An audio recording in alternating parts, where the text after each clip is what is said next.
I will say the campaign undertaking is even larger than I thought that it would be. The desire of people to really feel like they can have a voice with you and to encourage you, sometimes more aggressively than they might when you're working for an elected official, to believe in whatever it is they believe in is pretty intense. And not all the time, but sometimes. So that surprised me a bit. And sort of I don't want to call it hoop jumping because it's all appropriate, especially for new people that are on the scene, but the questionnaires and the forums and that's a side I don't see a lot in my job because I'm working for an already elected official who has done all that work, and he shows up and does his policy work day to day, and I don't deal with any of the campaign side of that stuff. So I would say that's been interesting and a larger undertaking than I would have thought. I also think, it's been valuable that I have that role in some ways because I also, constituent relations are not much different than, frankly, being a candidate and trying to build relationships with potential constituents and residents. So I think that's been valuable to me.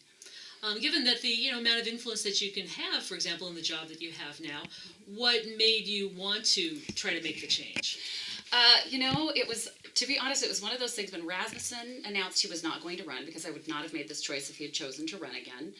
I had a few people call, as most, politically related in any way District 1 folks did, and say, hey, is this something you'd be interested in? And honestly, my first reaction was, I don't know, maybe. And my boss, actually, Joe McDermott, called me and asked me the same question, and he knew I didn't have any interest in elected office, but he also knew that I would be a good fit for that role. And again, I said maybe, and then I remembered reading an article very close to that time that talked about men will apply for a job if they're 30% qualified, and women tend to not apply unless they're 100 and they meet every single qualification on the piece of paper. And I thought, I think I'm responding to this in a very stereotypical gender way. Why would I not run for this office? Let's think about that. And I sat down for about 20 minutes by myself and just thought, I love this community. I've been really involved in this community. I have great legislative experience. I think I've got a great balance for this role. Why would I not do it? I've got good family support. The stars have aligned. My kids are thankfully at stages right now that it worked. And I just thought, why not me? And so I went for it. So, well, if you had to list those qualifications, what do you think the qualifications for this job ideally would be? Well, I do think moving into districts, I do think it's really valuable to have people who have been, and we're seeing that in the 9 candidates we've got now, and myself, I believe, is a very strong candidate in this way, that have been involved in our community already in a very non-political way. So before I was working full-time, was really active with the Lafayette PTA when my kids were younger. And then from there, I went on to work with the West Seattle Food Bank, and I was on their board for 4 years, which taught me a lot about this community that I didn't know, and it's been a really good experience. And then now I'm on the board of Westside Baby, and that again, I got to know about Westside Baby through my work at the West Seattle Food Bank, and the interlinking and the way the community supports each other here, I think, has been really valuable. And then I balanced that with the fact that while I was doing those things, I also went and got my graduate degree at the University of Washington, graduate degree in public administration, and then I went to work for Joe McDermott 5 years ago, and I think having this experience working for a King County council member where it's already a district system, where I see how that works, how you need to count to 5 to get your votes and cooperate with folks in a very regional way, will be valuable at the city council. A couple of examples. What did you learn at the food bank or Westside Baby that you did not know before? Well, I think the reality, part of it for me is how much people are partnering within our community to help each other. So I didn't realize how involved a lot of our small businesses were, frankly, in supporting and some of our large businesses like Nucor, and how valuable they've been in recent years to our community. So part of it was learning about that side of it. And then part of it was having a better understanding of what, for example, prevents people from coming to the food bank to get food. And we taught, being culturally aware and having that sense of, we think we know what we're doing because we're sitting in our boardroom and making these decisions about, won't this be great? We've got this money to spend. But having that awareness that we might not always be the best decision makers about some of those things. And we need to create smaller groups of people and stakeholders from the communities that we're really serving the most to give us that information, and that's a challenging thing to do, much like I think policy work, So I think those kinds of things, and having a better understanding of the kind of support people in our community were needing.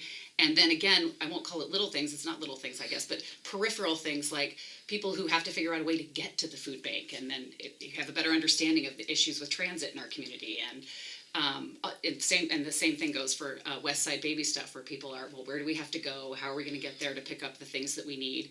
Just all those kind of peripheral things that you start to learn when you are involved in those kinds of organizations. Was there a particular initiative during your time at the food bank that you kind of shepherded or spearheaded that when people ask you what you accomplished there? Well, I did. We did do a review of our strategic planning process when I was there, and so I was the board member who was in charge of that process and coordinated the committee and had the committee meetings and moved our strategic plan forward. And I should remember the year, but I don't. It was about 4 years ago. I believe they're starting a new, about every 4 years you start over, so it must have been about 4 years ago. So that process and realigning our mission and our values, because the food bank was growing, we were serving a lot more individuals, and we also were starting to realize people were asking for more when they came in. So, for example, books, and setting up a little library, and working with West Side Baby to partner for more baby goods within the food bank, and then discovering, okay, well, what can we do? What is our capacity? What is our mission? What is our role? How do we want to fulfill that role? And what are some other ways that we might contribute to the community? What's appropriate for us to be doing given our resources and our capacity. So that was a really great experience, actually. Yeah, we hear from them from time to time about the book thing, and Yeah. And people are always surprised, and our readers are like, oh, I didn't know I could take books to the food bank. That's Yeah. great. Yeah. It is. You talk about the synergies. Mm-hmm. So a big part of this is going around and doorbelling. Mm-hmm. So what have you been hearing from people most recently? Themes and issues. I've always, from the beginning, since we started doorbelling, 5 months ago, heard about transit and transportation issues. That tends to be the number one issue, whether it's getting on and off the West Seattle Bridge, or whether it's dealing with buses or bike paths or all those kind of things. And then, of course, quality, growth and development. And I think those are really the big ones I'm hearing about most on the doors. Transit and transportation obviously have come under your wing, working in the county, mm-hmm. since it's accountable for Metro, also role in Sound Transit. Yeah. So one of the things that people have been bringing up in terms of the folks in the race, yourself included, who mm-hmm. already are working in the system is, mm-hmm. okay, you're in the system already, so how is it going to be different? Mm-hmm. Why didn't you fix things already? Gosh darn it. What do you say when that comes up? Well, certainly when it comes to transit and transportation issues, I can tell you, Joe's the chair of the budget committee, and our revenues at the county are not as robust as they are at the city, and so when we had our Prop 1 go out for the transit, we were not able to pass it countywide. But the city was, and so the city, frankly, came to the rescue of our more local transit system. So I think that while we work hard at the county to try to make all these things happen, we have more limited revenue options than we do at the city.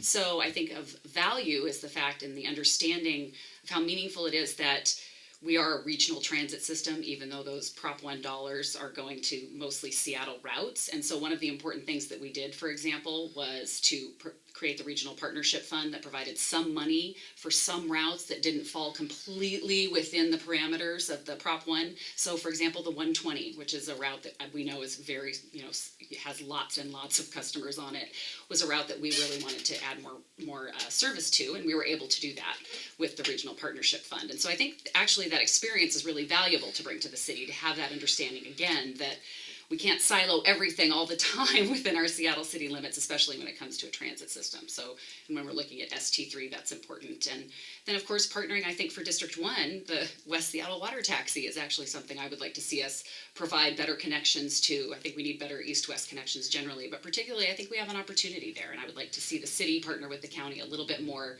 to make it easier for folks to get there, to use the water taxi so that it's not quite so isolated to that end of the community. An issue that comes up with that sometimes is the amount of subsidizing. Mm-hmm. Is there any way to make that a little bit less of a huge amount that gets piled in? Or is that just the way it's going to have to be? I think we're always working on trying to improve our numbers for our fare. The word is escaping me. Thank you, fare box recovery. We're always trying to improve that, and slowly but surely we have, actually, and part of that is our ridership numbers are up, which makes a big difference. Part of it is getting more efficient ferries on the water, which can also help us to do that. The reality is our bus system is subsidized, our water taxi system is going to be subsidized, our state ferry system is subsidized. At some degree, all of these transportation options are going to be subsidized. That's, I think, the nature of that beast. But that said, I think we should always be figuring out ways we can improve on those numbers and try to make it as efficient as possible.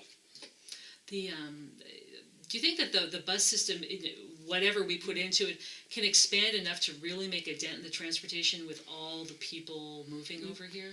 I mean, yes. That said, I think light rail is certainly a really important way to go and something we're going to need to make a really big difference. I think the reality is we could use more rapid ride routes. I think our bus system is improving with our rapid ride options. We're going to see more of those. But that said, especially for District 1, where we've got, where we've got the bridge, I think a light rail system would be much more valuable for us to actually make an impact on the transit options. That's going to be like, even if it does pass, though, 20 years Yep. or so. Nope, it's a ways away. So what can we do in the meantime? I think it's a worthwhile investment. Yeah. In the meantime, I think it's, especially as we're moving forward and as we start to figure out, we think that this is where the route's going to align for the light rail, trying to make sure that we're creating our bus system as well, so it's going to best serve that route when it's actually here. So again, I'm really concerned about east-west connections here. I think we really struggle there with our bus system for a variety of reasons, many of them revenue-based.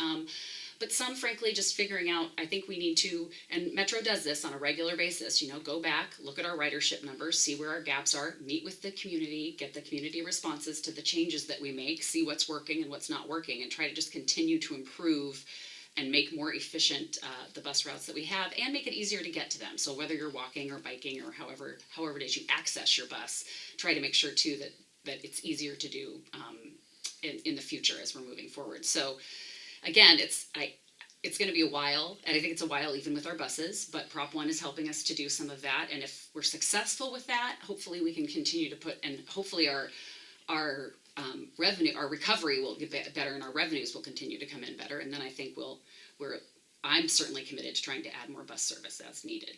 Speaking of here and now, will you vote for the transportation levy? I will. Yeah, I just think there's enough in it for District 1 that I feel good about. I feel really good about the South Park drainage project they've got in there. It's millions of dollars that'll be matched by federal dollars. That's important work to do. The Fauntleroy Boulevard project, the 35th Avenue stuff. I'm comfortable with and I really like a lot of the safety work they're doing there. I have not parsed out everything in it yet, and I'm sure I personally wouldn't think they were all the best choices, but overall, yes, I think it's a big lift, and I'm concerned that we have to do a really good job of demonstrating to people why it's important and why we need to do it. But again, on the doors, transit and transportation are the things I hear about the most, and so I think trying to alleviate and make that more efficient should be one of our top priorities. What always comes up in conjunction with that is the fact that here we've wound up in where levies for everything, Mm-hmm. levies for this, levies for that, levies for that. Do you think it's all Tim Iman's fault? Is there any way out of this this levy mess? Yeah, I mean, I certainly would hold the Iman initiatives responsible, and the people who voted for them. I mean, so yes, and I do think we're also in a state right now where our state.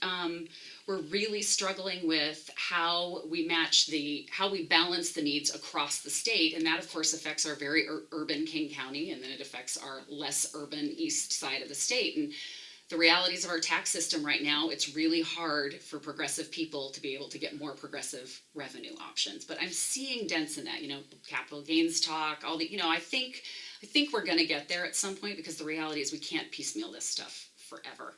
And eventually people might start voting no on the levies, and we'll find ourselves in a pretty rough spot. So, but I'm an optimist, so I'm gonna hold out hope that we will eventually get to a place where at least statewide we have a slightly less regressive tax system. But going back to ST3, Mm-hmm.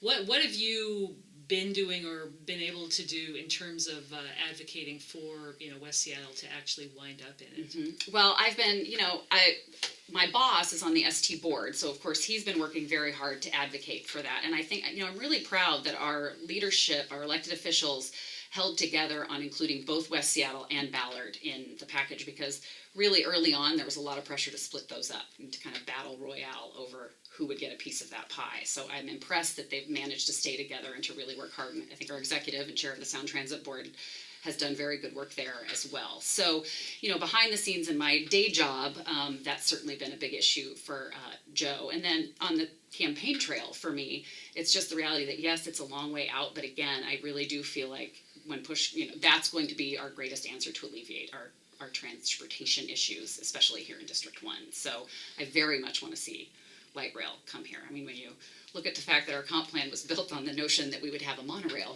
20 years ago, I think that's a big part of the reason we're in this sort of stuck right now as we are, because we're we're creating development patterns around something that doesn't exist. So I would like to see us get to where we hoped we would be now, 20 years from now. So it's slow, but I'm very hopeful that we'll see ST3 come to West Seattle. Something you said reminded me. You alluded to this very briefly earlier about getting to 5 votes, etc.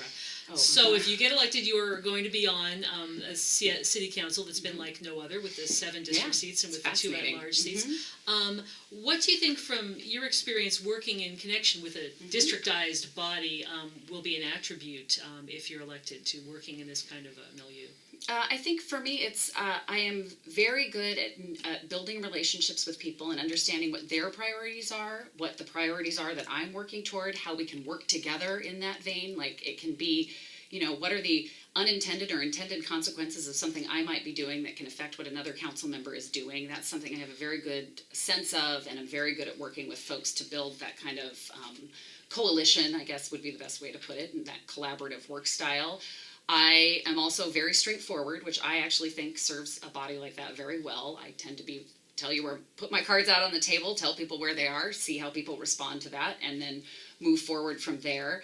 And again, being in the system, I also, being in a district type government now in my day job, I see where you do this collaboration and you're moving forward, but there's always that line where eventually you're going to hit the point where it's like, nope, I can't cross that line to collaborate with you on that, because that is against the principles and values of the people that I represent, or myself, or whatever the case might be. And so standing strong, knowing the difference between when to stand strong and just make noise when you're not going to get to your 5, for example, but also then knowing when it's better to do as much work as you can to continue pushing, and maybe be a little quiet about the work you're doing, not railing necessarily about every little step you're taking, but taking the steps and moving forward, and not worrying so much about credit, but just worrying about getting the work done, I think can be really valuable in a district system.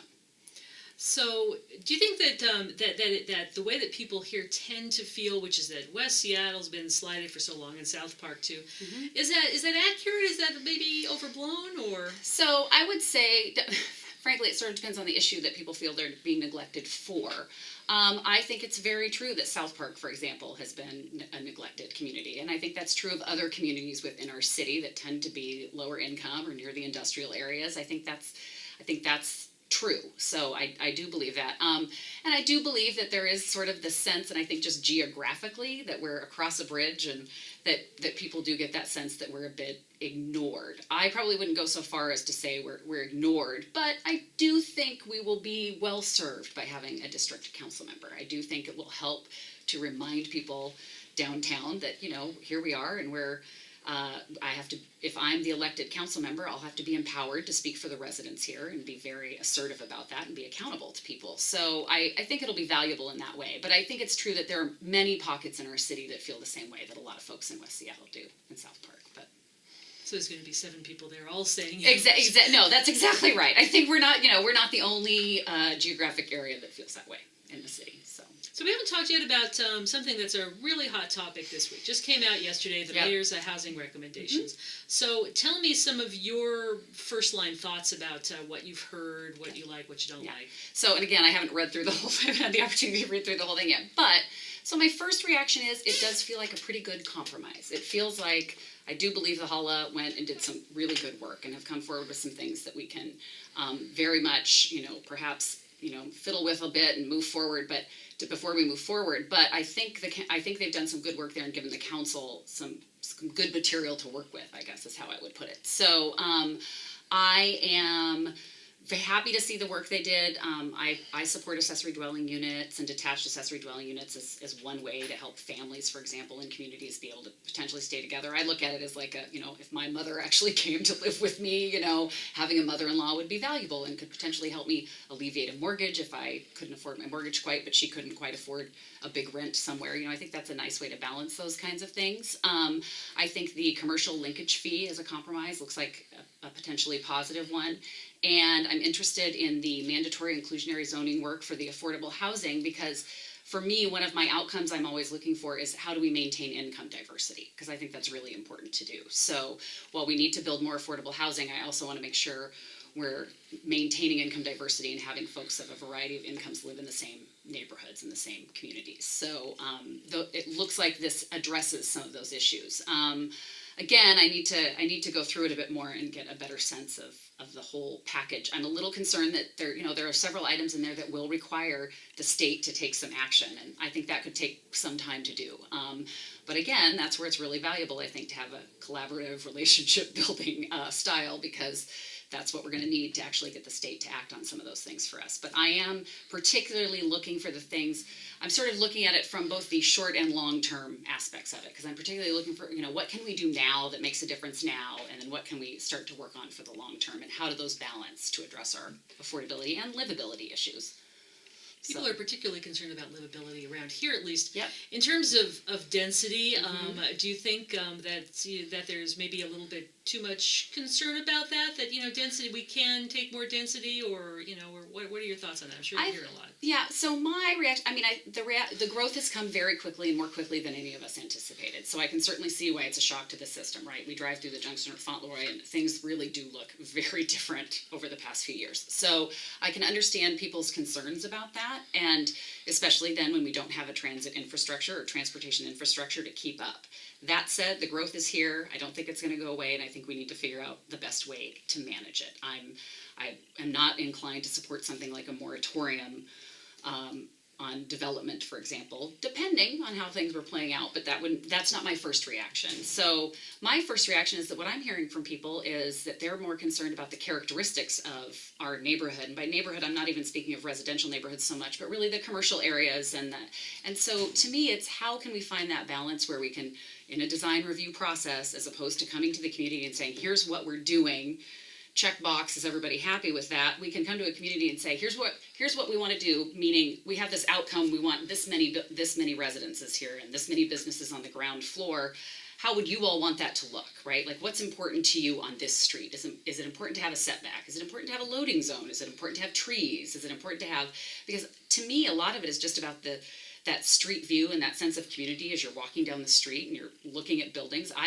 There are some downtown streets I don't enjoy because you walk down them and it's like a wall here and a wall here. And I certainly don't want to see our district turn into feeling like that. And so to me, that's what I'm hopeful more people are concerned about. It's less about, I think, new people coming and more about just trying to maintain some of that character in the best way possible. And it's a balance. It's a challenging balance, but I think we can figure out ways to do it. Do you think that the some of it has to do with maybe add another floor in certain zones? Do you think people could should chill out about that? Or I need to see it again. I need to see it a little bit more. I do think I can absolutely see why, for example, the Hala is looking at, hey, can we phase in sort of this the low rise, mid rise, high rise? Can we get a little more from this particular low rise zone that's in the urban village? I don't think that's an unreasonable policy to pursue. Now, the realities of what that'll look like or something I'm going to have to look into a bit more. But yeah, I think upzoning is going to be something that's going to happen. I just think we have to do it really responsibly and not sprawl our upzoning, I guess is how I would put that. And it looks like from the maps I'm seeing, it looks like that's certainly how the Hala is hoping that we will approach it. I'm also somebody who really does believe that not all urban villages are the same. Capitol Hill is not the same as the West Seattle Junction, and the walkability is different, and the availability of services to you is different in those areas. And so I think we have to be aware of that. I know we have to have consistent rules and regulations, but there are certainly ways in permitting processes that we can adjust for some of those things. So, on a more personal note, tell me how you wound up in West Seattle. Oh. Well, I was living in Belltown and I was pregnant, and so I said, hey, let's move somewhere that's not Belltown. And we started looking, and actually, I will tell you, it's funny, our realtor kept saying, let's go to West Seattle, and I kept saying, no, there's a bridge. I don't want to live anywhere where I have to go across a bridge. Why would I do that? And I wanted an in-town neighborhood. Finally, she convinced us, and we got in a car, and we drove over the bridge. And I immediately thought, okay, because I live in the Admiral area where we are spoiled by grocery stores. So I thought I could walk to a grocery store from here. I could walk to a restaurant and a bar from here. Heck, there's even a movie theater down the street. And I kind of right away fell in love with it. It reminds me, I grew up in Bellingham, and it actually reminds me a lot of Bellingham. And so we found a home that was just off of Admiral Way on 46th, and it had great potential. And we, gutted it and had our first child there, and then a second one, and then moved 3 blocks down the street. And so I've really fallen in love with the neighborhood. I've been there about 17 years now. So in Admiral the whole time. In Admiral, yeah, on the same street. So, yeah. That's cool. Yeah. One thing that we've been asking everybody is there an issue that isn't being discussed enough in this campaign that when you think about, man, I never get a chance to talk about? Oh, that's interesting. Yeah, well, an issue that's a hot button issue is annexation. I support annexation of White Center. I believe it's both an equity and social justice issue, and frankly, just that our Growth Management Act, it's supposed to be an annexation area, and I feel Seattle would be a very good choice for the residents of White Center if they chose to vote for that. So I would like to see Seattle move forward to give them that option. I think it's important. I know it's expensive in the upfront, but I think the reality is there's opportunities for economic development to get more business into White Center, and that's something that I would like to see happen and that I would be eager to pursue as a council member.